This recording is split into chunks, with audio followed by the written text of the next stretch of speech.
Have you ever been so sure about something, so absolutely convinced you were right, only to find out you were completely mistaken? It's a humbling experience, isn't it? Today, we read diving deep into a classic tale that explores this very idea, the story of the mole and his mother. It's a short fable, but it packs a powerful punch about pride, perception, and the funny ways we sometimes fool ourselves. Let's set the scene. Imagine a cozy dark burrow deep underground. This is the world of a young mole and his mother.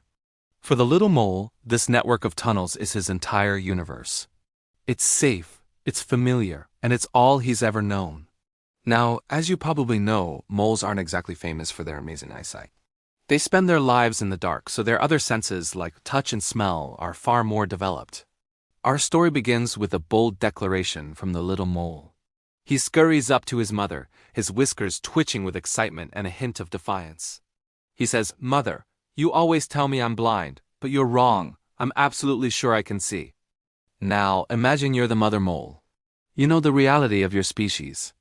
You know your son is, for all practical purposes, blind. But he's so full of youthful confidence, so utterly convinced of his newfound ability. What do? Do you argue with him? Do you just tell him he's wrong? Mother Mole is wise. She understands that a simple lecture won't work.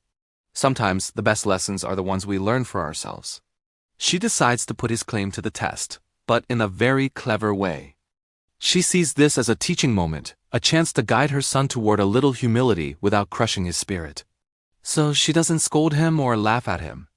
Instead, she devises a simple, elegant experiment. She reaches for a small, fragrant lump of frankincense. If you've ever smelled frankincense, you know it has a very distinct, aromatic scent, woody, earthy, and a little bit spicy. For a creature like a mole, whose sense of smell is supposed to be incredibly sharp, identifying it should be a piece of cake. She places the piece of frankincense right in front of her son. With a calm voice, she asks him, "All right, my dear. If your eyesight is so keen, tell me, what is this?" The little mole leans in, full of confidence. He squints his tiny, nearly useless eyes. He peers at the object, focusing with all his might. He's so determined to prove he can see, so caught up in this one idea that he forgets to use his other, far more reliable senses. He doesn't even think to sniff it. His entire world has narrowed down to this single test of sight. After a moment of intense concentration, he announces his conclusion with absolute certainty. "Why, that's easy!" he exclaims. "It's a pebble, a pebble." He identified a fragrant piece of resin, known for its powerful scent, as a simple, odorless stone.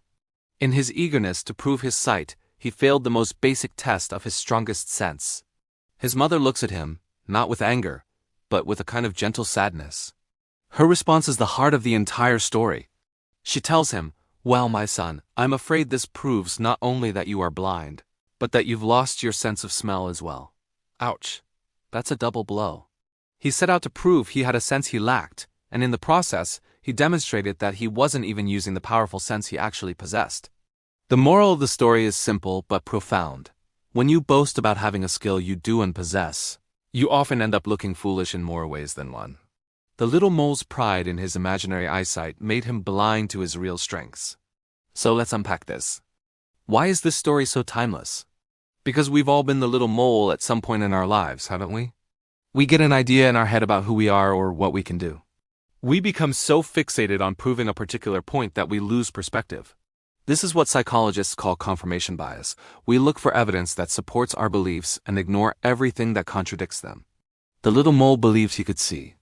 So, when presented with an object, his brain filtered out all other sensory information like the strong smell of the frankincense and forced a visual interpretation no matter how wrong it was.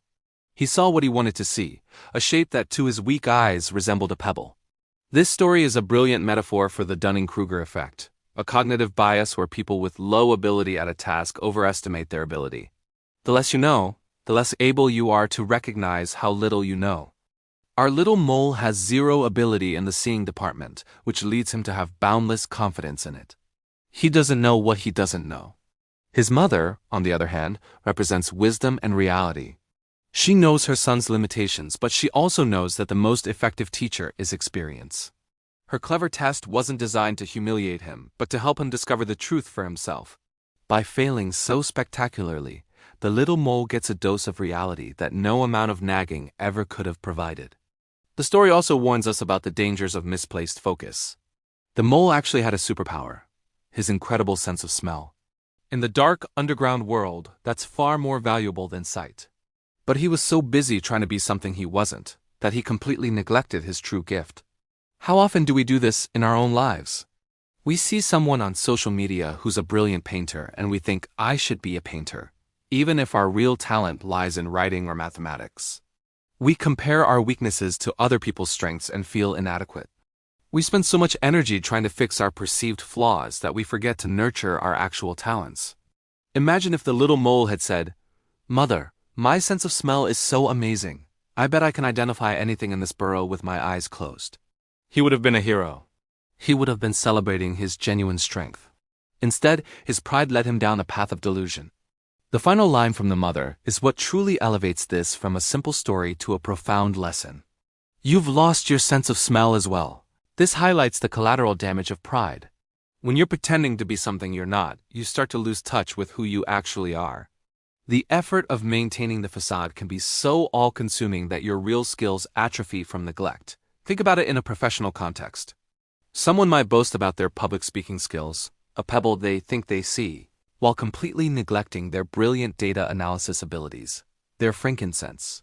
They spend so much time trying to be a charismatic presenter that their analytical work suffers.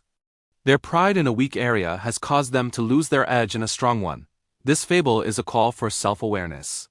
It encourages us to take an honest inventory of our skills. What are your pebbles, the things you think you're good at but maybe aren't?